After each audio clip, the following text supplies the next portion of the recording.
Welcome to CivilNet.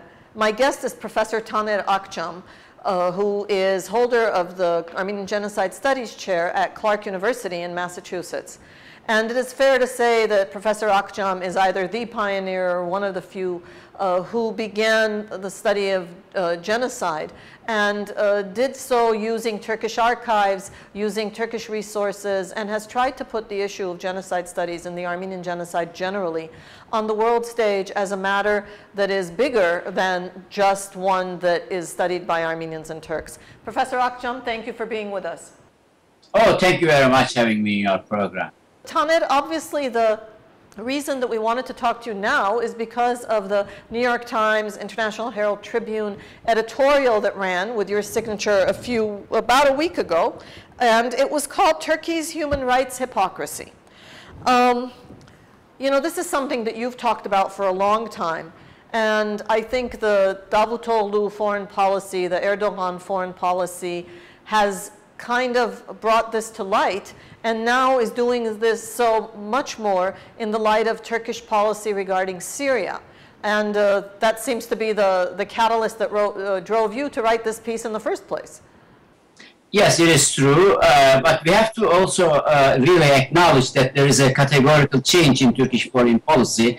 They changed their republic policy, which was dominant after establishment of Turkish Republic, which was determined basically also during the Cold War period. Now they, at least verbally, at least in the theory, they have good intentions. But my main argument in that article also was that as long as they don't face their history honestly, they cannot follow their own words. You know, what's amazing about Turkish policy, domestic policy or foreign policy, is the ability of the Turkish government to put so much resource into something that they determine is, you know, obviously good for Turkey, while being able to so brilliantly, beautifully ignore the elephants in the room. It is very, very difficult to accept this elephant in the room because our existence based on their non-existence. This is really a very deep psychological, philosophical, sociological, political problem. I don't know how you want to define, but you know, your being a person depends on the non-existence of the others. How can you accept the others? Because then you deny yourself. Of course, the Armenians have the exact opposite problem. That is my very existence, politically, psychologically, historically, my memory, everything that you just said, all of that depends on an acknowledgement of my having been there at the beginning. We are dealing with two different realities, with two different existences. And really the main problem is how we can bring these two opposite existence or realities in today's world as part of one of the same thing. This is the difficulty Turks faces, and this is what they cannot understand in their foreign policy, for example. I think that what you just said is the key, that they do not even understand that that is the case. You say in this piece, and you've said this before, that the past is very much present, and it is very much present for Turks, for the Turkish elite, for Armenians, and at the same time, it seems as if we're not able, maybe willing, to deal with the past, but funny things are happening in the present that are somehow going to force us to deal with that past. Maybe Syria is one of them, especially since Syria is where Armenians ended up in the first place because of the deportations. Exactly. I mean, I have to really emphasize one point. In their perspective, I read almost all speeches of Davutoglu towards the Middle East, and it is really amazing and far-seeing perspectives. And he really understands to look the issue from a 400, 500 years perspective. And in that sense, Turkey was one of the first countries in the world that understand that it is coming a new order in the Middle East. You know, we have to know that the Middle East was set up with an agreement which is known as Sykes-Picot Agreement 1916. And this order, this regime, the Sykes-Picot order is coming to an end, and in a sense, a new Pax Ottomanica, Neo-Ottomanism is raising there. And this means I can formulate in a different way, very positive way. Long term, this is maybe a new unification of Europe, a new common home of the nations in the Middle East, which goes beyond the nation state. This is really the policy of Davutoğlu. He really sees this as a long-term solution for Middle East state boundaries. This is the point. He cannot see how history as a big hinder, as a big really problem in their way to achieve this goal.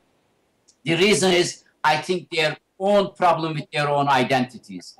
Is it fair to say that it's also still, it sounds like such an odd question still, but I'm going to ask it. Is it fair to say that it's still a function of their ignorance, or are we way past ignorance now? I think it is deeper than ignorance. I'm sure that there are some ignorance there. But I'm working on now the laws and regulations on confiscations of Armenian properties during Republic periods.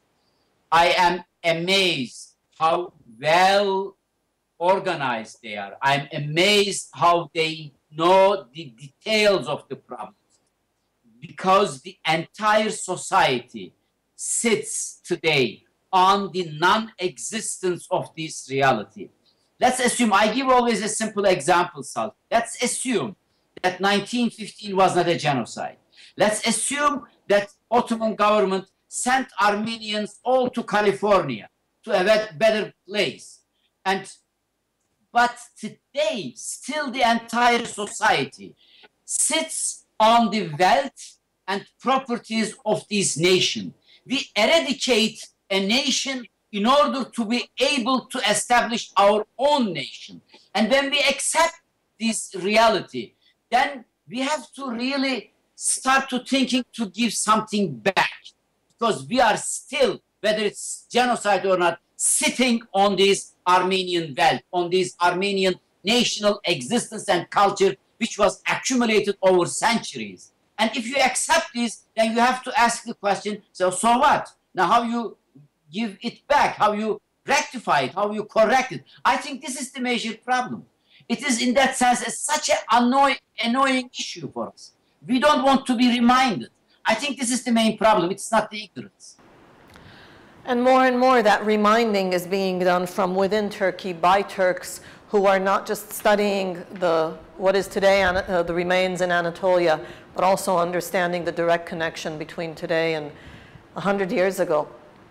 One of the ironies in all of this, building a new nation on top of an old one that you don't want to recognize, it's not very far to think that the United States and the Native American legacy is not too different from that. Lately, I've been reading about Turkish investments in Native American Indian reservations and American Indian properties and businesses. Am I very cynical to think that this has something directly to do with 2015, with acknowledgement issues, with leverage on the United States about not acknowledging the elephant in the room? Yeah, you can maybe speculate on that. It is not a bad thought to follow.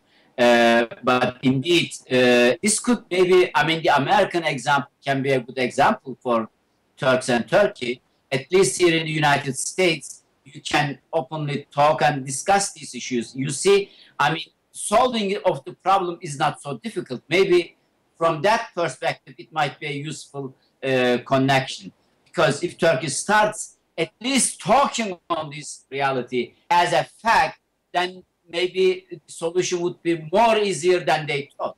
Thank you, Taner Akçam, whose recent editorial in the New York Times International Herald Tribune had to do with the hypocrisy of Turkish foreign policy, talking about moral responsibilities to and with Syria and ignoring moral responsibilities on its own lands from 100 years ago and continuing until today.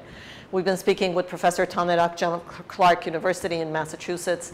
Thank you very much.